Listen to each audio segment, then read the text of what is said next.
আমাদের দেহের প্রতিরক্ষা ব্যবস্থা একটা গুরুত্বপূর্ণ ব্যবস্থা। একটি দেশ যেমন প্রতিরক্ষা ব্যবস্থার উপর নির্ভরশীল, তেমনি আমাদের দেহ কিন্তু এই প্রতিরক্ষা ব্যবস্থার উপর নির্ভরশীল। এই প্রতিরক্ষা ব্যবস্থা গড়ে উঠেছে দেহের বিভিন্ন কলা, কোষ, অঙ্গতন্ত্র মিলে, যাদেরকে বলা হয় ইমিউন সিস্টেম বা অনাক্রমতা তন্ত্র।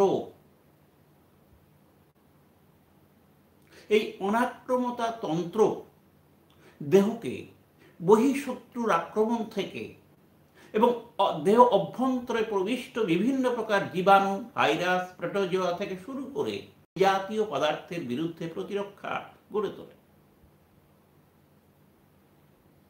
দেহে রোগ সংক্রমণ প্রতিরোধ করার এই ক্ষমতাকে বলা হয় অনাক্রমতা। এই অনাক্রমতা আমাদের দেহে তিনটে ধারাবাহিক পর্যায়ের মধ্যে কাজ করে, মাধ্যমে কাজ করে। যেমন দেশে প্রতিরক্ষা ব্যবস্থার বিভিন্ন স্তর আছে। আছে স্থলবাহিনী, আছে নৌবাহিনী, আছে বায়ু সেনা। তেমনি আমাদের দেহ 3 লাইনস অফ ডিফেন্স রয়েছে। এই সম্পর্কে একটু কথা বলব। আমাদের এই অনাক্রমতা দু রকমের। একটা হলো জন্মগত বা বস্তু নিরপেক্ষ বা অনির্দিষ্ট, যে প্রতিরক্ষা ব্যবস্থা সবার দেহের মধ্যেই আছে এবং সেটা আমরা উত্তরাধিকার সূত্রে পূর্বপুরুষ থেকে পেয়ে থাকি। আরেক প্রকার প্রতিরক্ষা ব্যবস্থা জন্মগ্রহণ করার পরে বিভিন্ন রকম রোগ জীবাণু দেহে প্রবেশের ফলে অর্জিত হয়, যেটা বস্তু নির্দিষ্ট এবং বলা যেতে পারে যে বিভিন্ন ক্ষেত্রে এর বিভিন্ন রকম ফের দেখা। তবে জন্মগতটা সকলেই আমরা উত্তরাধিকার সূত্রে পেয়ে থাকি।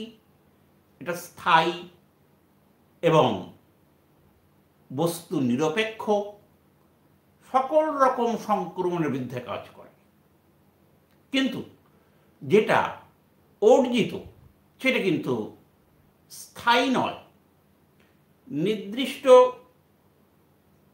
বিশেষ করে বিশেষ বিশেষ ক্ষেত্রে এটা কার্যকরী হয়, সব সময় এটা কার্যকরী হয় না। হ্যাঁ, এবার দেখা যায় এই যে আমি যেটা বললাম জন্মগত, এটা কিন্তু দু রকমের। একটা হলো বাহ্যিক, একটা হলো অভ্যন্তরীণ। এই বাহ্যিকটা হচ্ছে ফার্স্ট লাইন অফ ডিফেন্স বা প্রথম সারির প্রতিরক্ষা ব্যবস্থা। এর আবার দুটো দিক আছে, একটা হলো ভৌত, একটা হলো রাসায়নিক। ভৌত ব্যবস্থাটা কি? আমাদের দেহ, ত্বক, মিউকাস পর্দা, এগুলো হচ্ছে ভৌত ব্যবস্থা। যে কোনো রোগ জীবাণু দেহে প্রবেশ করতে আসলে এরই প্রথম প্রতিবন্ধকতা সৃষ্টি করে তাদেরকে হটিয়ে দেয়। নেক্সট রাসায়নিক। আমাদের দেহে রোগ জীবাণু প্রবেশ করলে বা করার উপক্রম হলে এই রাসায়নিক পদার্থগুলো যেটা জন্মগত, আমরা আমাদের দেহকে রক্ষা করি। যেমন 1 নম্বর অশ্রু বা চোখের জল, লাইসোজাইম উৎসেচকতা। আমাদের লালারস, বিভিন্ন রকমের পদার্থ থাকে রোগ জীবাণু ধ্বংস করতে পারে। যেমন আমাদের পাকরস, HCl থাকে, বিজাতীয় জীবাণু এবং পদার্থগুলোকে ধ্বংস করে দেয়। যেমন আমাদের পিত্তরস, যকৃৎ থেকে নিঃসৃত। এই পিত্ত লবণ দেহকে রক্ষা করতে সহায়তা করে।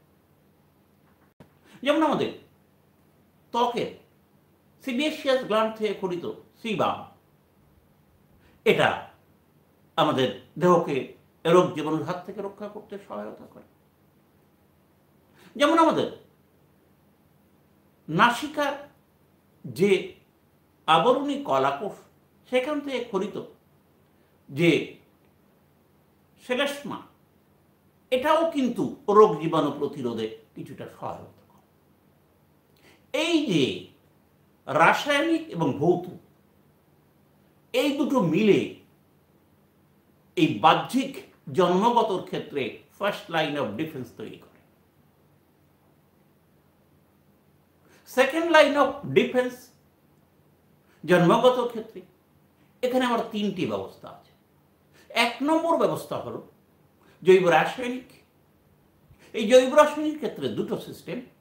একটা হচ্ছে ইন্টারফেরন, ভাইরাস আক্রান্ত কোষ থেকে খরিত এই প্রোটিন জাতীয় পদার্থটি ভাইরাস সহ পার্শ্ববর্তী কোষগুলোকে ভাইরাসের আক্রমণ থেকে রক্ষা করে, ভাইরাসকে বিনষ্ট করতে সহায়তা করে।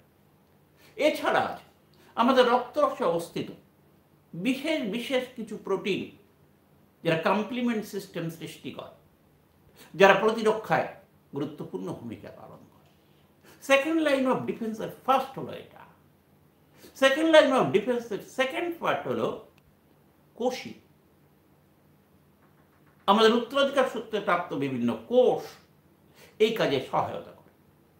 এদের মধ্যে আছে শ্বেত রক্তকণিকা, neutrophil, eosinophil, basophil, monocyte, macrocyte, monocyte, macrophage, natural killer cell, NK cell, এই সমস্ত কোষগুলো এরা কিন্তু আমাদের দেহের প্রতিরক্ষায় গুরুত্বপূর্ণ ভূমিকা পালন করে। এছাড়া রোগ সংক্রমণের ফলে আমাদের জ্বর হয়, প্রদাহ সৃষ্টি হয়, সেগুলো রোগাক্রমণের তীব্রতা প্রতিহত করতে সহায়তা করে। এরাও এই তিনটে মিলে আমাদের সেকেন্ড লাইন অফ ডিফেন্স, দ্বিতীয় সার্বিক প্রতিরক্ষা ব্যবস্থা। নেক্সট আরেকটা অর্জিত প্রতিরক্ষা ব্যবস্থা। এই অর্জিত প্রতিরক্ষা ব্যবস্থাকে বলা হয় থার্ড লাইন অফ ডিফেন্স। এটা আমরা জন্মগত সূত্রে পাই না, বিভিন্ন রোগ জীবাণুর সংক্রমণের ফলে এটা আমাদের দেহে গড়ে ওঠে। এই রোগ জীবাণুগুলো সাধারণত অ্যান্টিজেন হিসেবে কাজ করে। এটা আবার দু রকমের, এক হলো সক্রিয় আর এক হলো নিষ্ক্রিয়, অর্থাৎ অর্জিত সক্রিয়, অর্জিত নিষ্ক্রিয়। অর্জিত সক্রিয় অ্যান্টিজেন বা বিভিন্ন ব্যাকটেরিয়া, ভাইরাস এবং প্রোটোজোয়ার সংক্রমণের ফলে আমাদের দেহে অ্যান্টিবডি সৃষ্টি হওয়ার ফলে যে অনাক্রমতা গড়ে ওঠে, সেটা হলো অর্জিত এবং সক্রিয়। আরেকটা হচ্ছে অর্জিত নিষ্ক্রিয়, যেটা অন্য প্রাণীর দেহে অ্যান্টিবডি সৃষ্টি করে সেই অ্যান্টিবডি সমন্বিত সিরামকে মানব দেহে প্রবেশ করানো হয়, যার ফলে অ্যান্টিজেনের বিরুদ্ধে প্রতিরোধ করে। এটা হচ্ছে অর্জিত নিষ্ক্রিয়। এবার অর্জিত সক্রিয় দুটো ভাগ, এক হলো প্রাকৃতিক আর হলো কৃত্রিম। প্রাকৃতিকটা হলো রোগ জীবাণু প্রবেশের ফলে অ্যান্টিবডি সৃষ্টির মাধ্যমে হয়, আর কৃত্রিমটা হলো রোগ জীবাণু থেকে সৃষ্ট টিকা, এই টিকা প্রদানের ফলে যেটা গড়ে ওঠে তাকে বলে অর্জিত সক্রিয় কৃত্রিম। আর অ্যান্টিজেনের প্রবেশের ফলে অ্যান্টিবডি সৃষ্টির মাধ্যমে যেটা গড়ে ওঠে সেটা অর্জিত সক্রিয় প্রাকৃতিক। আর অর্জিত নিষ্ক্রিয় প্রাকৃতিক, যা অ্যান্টিবডি প্রবেশের ফলে গড়ে ওঠে, নট অ্যান্টিজেন, সরাসরি অ্যান্টিবডি প্রবেশ। যেমন শিশুদের মাতৃদুগ্ধ পান করার মাধ্যমে, কলস্ট্রাম বা মাতৃদুগ্ধ পান করার মাধ্যমে যে অ্যান্টিবডি তার দেহে প্রবেশ করে, সেটা অ্যান্টিজেনকে প্রতিহত করে। এছাড়া মাতার দেহ থেকে প্লাসেন্টার মাধ্যমে ভ্রূণের দেহে অ্যান্টিবডি প্রবেশের মাধ্যমে এটা গড়ে ওঠে। একে বলা হয় অর্জিত, নিষ্ক্রিয়, প্রাকৃতিক। নেক্সট, অর্জিত, নিষ্ক্রিয়, কৃত্রিম। অন্য প্রাণীর দেহে অ্যান্টিবডি সৃষ্টির মাধ্যমে সেই অ্যান্টিবডির সমেত সিরামকে মানুষের দেহে প্রবেশ করিয়ে অ্যান্টিজেনের বিরুদ্ধে প্রতিরোধ গড়ে তোলা হয়। যেমন অ্যান্টিটিটেনাস সিরাম টিটেনাসের জীবাণুর বিরুদ্ধে প্রতিরোধ গড়ে তোলে। অ্যান্টি এভিয়ান অ্যান্টিভেনাম সিরাম সাপের বিষের বিরুদ্ধে এটা প্রতিরোধ ব্যবস্থা গড়ে তোলে। এই হল অ্যাট এ গ্লান্স অনাক্রমতা তন্ত্রের বিশেষ বিষয়। এবারে এই যে অর্জিত অনাক্রমতা কার্যকারিতার দিক থেকেও দুরকম। এক হচ্ছে রস নির্ভর অনাক্রমতা, আর একটা হচ্ছে কোষ নির্ভর অনাক্রমতা। সাধারণত বি লিম্ফোসাইট এই রস নির্ভর অনাক্রমতায় সহায়তা করে। রোগ জীবাণু প্রবেশ করলে বি লিম্ফোসাইট সক্রিয় হয়। বি লিম্ফোসাইট বিভাজিত হয়ে তৈরি করে প্লাজমা কোষ, মেমোরি কোষ। প্লাজমা কোষ থেকে অ্যান্টিবডি সৃষ্টির মাধ্যমে অনাক্রমতা গড়ে ওঠে। এটা হচ্ছে রস নির্ভর অনাক্রমতা। নেক্সট, কোষ নির্ভর অনাক্রমতা। টি লিম্ফোসাইটের সাহায্যে এটা গড়ে ওঠে। দেহে রোগ জীবাণু প্রবেশ করলে টি লিম্ফোসাইট সক্রিয় হয়। তারা বিভাজিত হয়ে তৈরি করে দুরকম কোষ, সাইটোটক্সিক টি কোষ এবং মেমোরি কোষ। এই সাইটোটক্সিক টি কোষ সরাসরি রোগ জীবাণুকে ফ্যাগোসাইটোসিস প্রক্রিয়া ধ্বংস করে। এই যে বললাম রস নির্ভর, কোষ নির্ভর, এরা হচ্ছে প্রাথমিক অনাক্রমতা তৈরি করে। কিন্তু দুটো ক্ষেত্রেই রস নির্ভর, কোষ নির্ভর দুটো ক্ষেত্রেই মেমোরি সেল তৈরি হয়।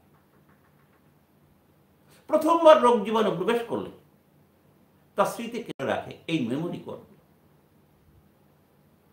বি লিম্ফোসাইটের ক্ষেত্রেও B cell memory, T cell memory. এই মেমোরি কোষগুলো দ্বিতীয়বার যখন আবার রোগ জীবাণু প্রবেশ করে, একই রোগ জীবাণু, তখন তারা দ্রুত সক্রিয় হয়ে ওঠে এবং পুনরায় বিশেষ করে এই যে মেমোরি কোষ বিভাজিত হয়ে তৈরি করে প্লাজমা কোষ এবং অ্যান্টিবডি সৃষ্টি করে তীব্র প্রতিরোধ ব্যবস্থা করে তোলে। এবং রস এই কোষ নির্ভরের ক্ষেত্রেও তাই। টি লিম্ফোসাইট,